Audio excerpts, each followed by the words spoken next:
నమస్కారం. ఈనాటి ఈ ఆసక్తికరమైన విశ్లేషణకు స్వాగతం. ఈరోజు మనం ఒక అద్భుతమైన కథను చూడబోతున్నాం. అదే ప్రసిద్ధ పంచతంత్ర కథల నుంచి తీసుకున్న పేను మరియు నల్లి కథ. ఇది కేవలం పాతకాలం నాటి కథ కాదండోయ్. మన దైనందిన జీవితంలో ఎలా అప్రమత్తంగా ఉండాలి, వివేకంతో ఎలా ప్రవర్తించాలి అనేది నేర్పించే ఒక గొప్ప పాఠం. సరే, ఇక ఏమాత్రం ఆలస్యం చేయకుండా నేరుగా కథలోకి వెళ్ళిపోదాం. అయితే కథలోకి వెళ్లే ముందు మనందరం ఒకసారి ఆలోచించాల్సిన విషయం ఒకటుంది. అసలు మరొకరి తొందరపాటు నిర్ణయం లేదా వాళ్ల ఆతృత ఏ పాపమూ ఎరుగని మన పతనానికి దారితీస్తుందా? ఒక్కసారి ఊహించుకోండి. మనం ఎంత జాగ్రత్తగా ఉన్నా సరే, మనం నమ్మినా లేదా ఆశ్రయం ఇచ్చిన వేరొక వ్యక్తి చేసే తప్పు వల్ల మనం మూల్యం చెల్లించుకోవాల్సి వస్తుందా? ఈ ప్రశ్నను కాస్త మనసులో ఉంచుకుందాం. ఎందుకంటే ఈ కథ మొత్తం దీని చుట్టూనే తిరుగుతుంది. ఈ కథలోని అసలు సారాంశం అర్థం చేసుకోవాలంటే ముందుగా మనం నీతిశాస్త్రం అంటే ఏంటో చూడాలి. నీతిశాస్త్రం అనగానే ఏదో బోర్ కొట్టించే పాత పుస్తకం అనుకోకండి. నిజానికి జీవితంలో మనకు ఎదురయ్యే కపటత్వాన్ని, మోసాల్ని, ముఖ్యంగా ఆ ఊహించిన ప్రమాదాలను ఎలా ఎదుర్కోవాలో నేర్పించే ఒక ప్రాక్టికల్ మాన్యువల్ అని చెప్పొచ్చు. ఎవరిని నమ్మాలి, ఎవరిని నమ్మకూడదు, మనుషుల స్వభావాలను ఎలా పసిగట్టాలి అనేదానికి ఇదొక అద్భుతమైన గైడ్. సరే, ఇక అసలు కథలోకి వచ్చేద్దాం. ఒకానొక రాజ్యంలో రాజుగారికి సంబంధించిన ఒక విశాలమైన, అద్భుతమైన పడక గది ఉండేది. ఆ గదిలో రాజుగారి మంచం మీద ఎంతో మృదువైన తెల్లటి పట్టుదుప్పటి పరుచుకుని ఉండేది. అయితే ఆ దుప్పటి మడతల్లో ఒక నివాసి ఉండేది. ఇక్కడే అసలు ట్విస్టేంటంటే ఆ నివాసి మరెవరో కాదు, ఒక చిన్న పేను. అవును, ఆ అందమైన రాజభవనంలో ఆ పట్టుదుప్పటి మధ్యలో ఆ పేను ఎవ్వరికీ కంటపడకుండా చాలా సంతోషంగా తన జీవితాన్ని గడిపేస్తూ ఉండేది. ఆ పేను పేరే మందవిసర్పిణి. నిజానికి ఈ మందవిసర్పిణి ఎంత అప్రమత్తంగా ఉండేదో తెలుసా? తన హద్దులేంటో, తను ఎక్కడ ఉండాలో దానికి చాలా స్పష్టంగా తెలుసు.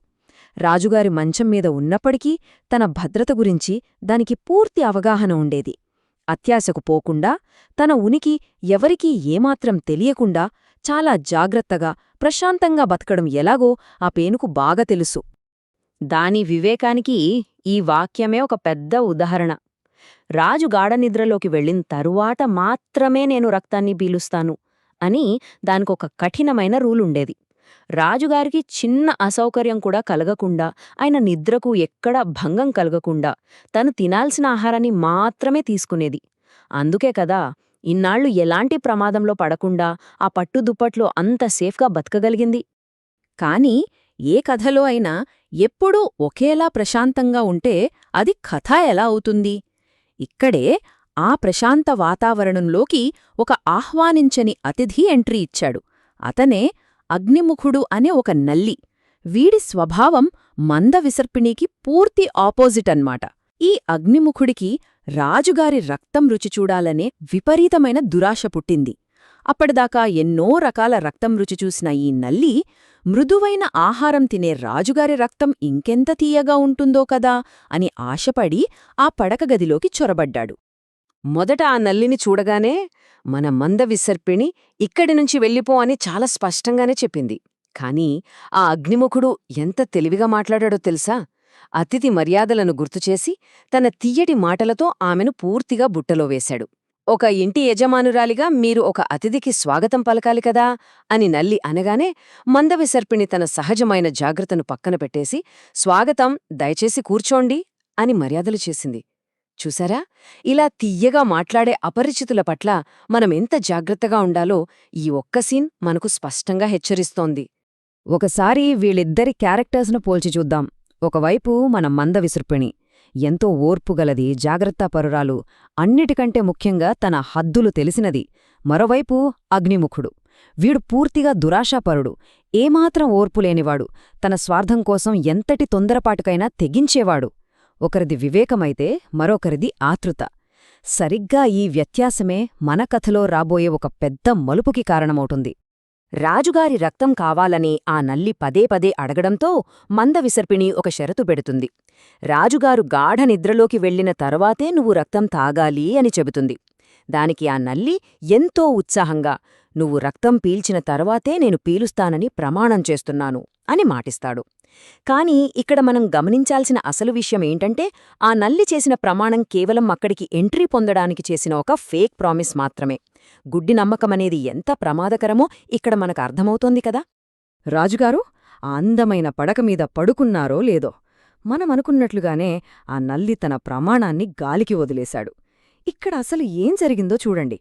క్షణాల్లో జరిగిపోయిన దారుణమిది. రాజు అలా పడుకోగానే ఆ నల్లి తన ఆకలిని ఆపుకోలేక రాజుగారు నిద్రపోకముందే ఒక పదునైన సూది గుచ్చినట్లు గట్టిగా కుట్టేశాడు. అంతే.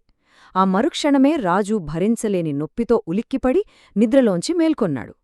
చూసారా, ఒక చిన్న తొందరపాటు చర్య ఎలా ఒక డామినో ఎఫెక్ట్లాగా మొత్తం పరిస్థితినే మార్చేసిందో. కథలో ఒక్క క్షణం ఆగి ఈ అద్భుతమైన నీతివాక్యాన్ని అర్థం చేసుకుందాం. నీతులు చెప్పడం ద్వారా ఒకరి సహజత్వాన్ని మనం మార్చలేము. మరిగించిన నీరు కూడా చివరికి చల్లబడి తీరుతుంది. అవును, మనం ఎన్ని వాగ్దానాలు చేయించుకున్నా, ఎంత నమ్మకంగా ఉన్నా సరే, ఒకరి సహజమైన బుద్ధి ఎప్పటికైనా బయటపడి తీరుతుంది. నల్లి స్వభావమే అత్యాశ, తొందరపాటు. ఆ మందవిసర్పిణి ఎన్ని రూల్స్ పెట్టినా సరే, నల్లి తన సహజ బుద్ధిని ఏమాత్రం మార్చుకోలేకపోయాడు. ఇక కథలో ఆ అత్యంత విషాదకరమైన పరిణామం ఎలా జరిగిందో చూద్దాం. ఆ నొప్పి భరించలేక రాజు గట్టిగా అరుస్తూ వెంటనే తన సేవకుల్ని పిలిచాడు. మంచం మీద ఏదో ఉందని వెంటనే వెతకమని ఆజ్ఞాపించాడు. అప్పుడా తప్పు చేసిన నల్లి చాలా తెలివిగా పరుపు మూలకు వెళ్లి దాక్కుంది. కాని ఆ సేవకులు మొత్తం వెతకగా దుప్పటి మడతల్లో దాక్కున్న ఏ పాపమూ ఎరుగని మన అమాయకపు మందవిసర్పిని వాళ్ల కంటపడింది. అంతే. ఆ సేవకులు ఏమీ ఆలోచించకుండా వెంటనే ఆ పేనును చంపేశారు. తప్పు చేసింది ఒకరైతే ఇక్కడ శిక్ష అనుభవించింది మాత్రం మరొకరు. నిజానికి ఈ కథ ద్వారా నీతిశాస్త్రం మనకు వివేకంతో ఎలా ప్రవర్తించాలి అనే దానిపై కొన్ని చాలా ముఖ్యమైన పాఠాలను నేర్పుతుంది. మొదటిది, అసలు స్వభావం తెలియని అపరిచితులను ఎన్నడూ గుడ్డిగా ఆదరించకూడదు. రెండవది, ఎవరైనా మన దగ్గర ఆశ్రయం కోరి వస్తే వాళ్ల అసలు రూపాన్ని, లక్షణాలను క్షుణ్ణంగా పరీక్షించాలి. మూడవది, ఎప్పుడైనా సరే ఏదైనా చేసే ముందు ఒకటికి రెండుసార్లు ఆలోచించి నిర్ణయం తీసుకోవాలి. ఎందుకంటే ఎవరో చేసిన ఒక చిన్న తొందరపాటు లేదా మనం గుడ్డిగా నమ్మిన ఒక తప్పుడు నిర్ణయం ఏ పాపమూ ఎరుగని అమాయకులను పూర్తిగా నాశనం చేస్తుంది. పాపం ఆ పేను విషయంలో జరిగింది సరిగ్గా ఇదే కదా. ఇక ముగించే ముందు ఈ కథను మన ఆధునిక జీవితానికి అన్వయించుకుంటూ ఈ ప్రశ్నతో మనం ఆపేద్దాం.